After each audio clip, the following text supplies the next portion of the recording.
कश्मीर में grass root level पे जो हमारी इंटरेक्शन या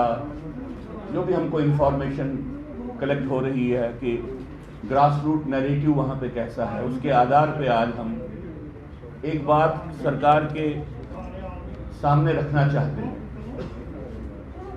कुछ समय से हमको लग रहा है कि जमात इस्लामी की एक्टिविटी ग्रास रूट लेवल पे वहाँ पे फिर से शुरू हो गई है। जमात इस्लामी के बारे में आपको ज्ञात है कि वो बैंड ऑर्गेनाइजेशन है।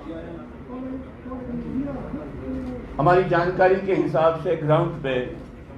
उनके कार्डर्स के माध्यम से पैसा इकट्ठा किया जा रहा है।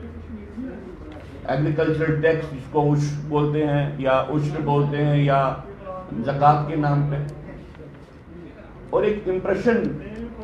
लोगों को देने का प्रयत्न किया जा रहा है कि जैसे कि जमात का कोई अंडरस्टैंडिंग गवर्नमेंट के साथ बन रहा है। अब ये विषय ऐसा है कि हमको लगा कि हम सरकार के संज्ञान में ये बात लाएं कि अगर किसी भी स्तर पे गवर्नमेंट ऑफ इंडिया सोच रही है कि जमात इस्लामी को वैसे ही इन्वॉल्व किया जाए जैसे पिछली रिजीम्स ने उसको इन्वॉल्व किया, तो यह कश्मीर के हालात को पूर्ण रूप से बिगाड़ने की बात होगी। ये एक किस्म से जो कुछ भी थोड़ा बहुत अच्छा हो रहा है उसको खत्म करने की प्रक्रिया होगी। तो हम आपके माध्यम से सरकार को कहें कि भाई इस बात को लेके आप बिल्कुल क्लियर रहिए कि जमात के साथ अगर आप कोई अंडरहैंड कोई डीलिंग करते हैं, इससे राष्ट्रीय हितों की हानि होगी। इस बात को जान के, इस बात को समझ के कि भारत सरकार ने जमात को बैन किया है। अब ये बात इसलिए जरूरी है और मैं इसलिए कह रहा हूं कि आपको मालूम है कि पिछले समय में भी जब जुल्फ़िकार अली भुट्टो की हत्या हो गई तो और कश्मीर में एक किस्म का एक माहौल जमात के खिलाफ बना, उस वक्त कांग्रेस पार्टी जो रूलिंग पार्टी थी वो जमात की जिसको कहे कि एक किस्म से जमात को बचाने के लिए आगे आई, और वो रिलेशनशिप बाद में आधार बनी जमात और नेशनल कॉन्फ्रेंस की रिलेशनशिप के लिए। और जब ये रिलेशनशिप बनी तो कश्मीर का एक जो बृहद एक वाइडर सबवर्शन, इंटरनल सबवर्शन की प्रोसेस बनी। मैं तो ये भी कहता हूं कि 1990 में जब गवर्नर्स रूल चल रहा था उस वक्त भी भारत सरकार की सोच थी कि हम जमात इस्लामी के कुछ वर्गों को इस्तेमाल करके वहां पे कुछ अच्छा करें, और उस वक्त के गवर्नर के वर्चुअली समय उन्होंने जमात और जमात समर्थित जो ब्यूरोक्रेसी है उसको सामने लाया,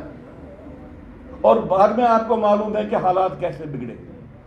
अब चूंकि भारत सरकार ने जमात इस्लामी पे बैन लगाई है,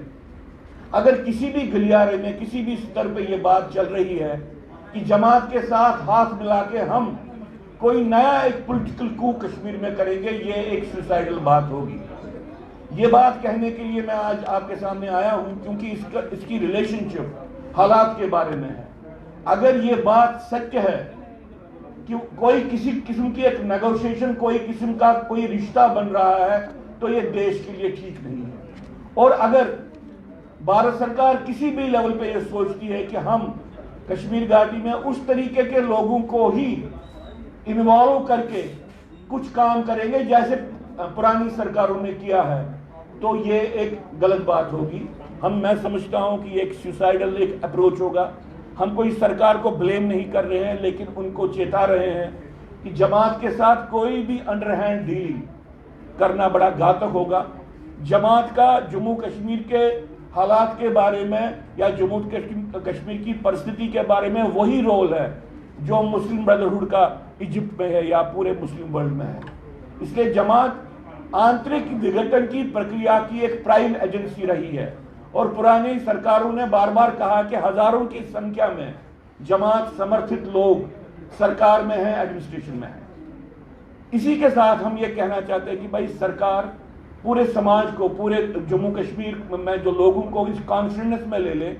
कि जमात का सबवर्सिव रोल, आंतरिक विघटन का रोल, इसकी हालत क्या है, कितने लोग इन्वॉल्व हैं। पुराने गवर्नर ने कहा कि सिर्फ सेक्रेटरीट में ही 25,000 के करीब लोग इन्वॉल्व हुए। तो हमको तो बोले, हम सरकार जो कुछ एक्टिविटी कर रही है, जैसी हाल ही में कुछ एम्प्लॉइज को उन्होंने डिसमिस किया है, आंतरिक जो एंटी नेशनल रोल प्ले करने के लिए ये बात वेलकम वाली बात है। लेकिन हम सरकार से आग्रह करते हैं कि भाई जो टॉप मोस्ट लेवल पे इन्फिल्ट्रेशन रही है, जमात का इन्फ्लुएंस रहा है या अलगाववादी तत्वों का इन्फ्लुएंस रहा है ब्यूरोक्रेसी में, एकेडमिक्स में या किसी भी समाज के किसी भी स्तर पे, समाज वहां पे बिजनेस हाउसेज में, वहां की जो प्राइवेट एंटरप्रेन्योरशिप है वहां पे, जहां जहां पे भी ऐसे सिंपैथाइजर्स टॉप मोस्ट लेवल पे हैं, पहले उनके खिलाफ उनको कार्रवाई करनी चाहिए। एक टॉप बॉटम अप्रोच उनको अडॉप्ट करना चाहिए। उसके बगैर भले ही वो कुछ लोगों को डिसमिस भी करें, उसका बड़ा इम्पैक्ट समाज पे नहीं पड़ेगा। और अपने इस बात को मैं सब यहीं पे समाप्त करके कहता हूं कि सरकार को सोचना चाहिए कश्मीर घाटी का विभाजन करके 2 यूनियन टेरिटरीज वहां पे बनाना, यही एक जिसको आप कहें स्टेबल और परमानेंट तरीका है वहां पे अलगाववाद को खत्म करने का।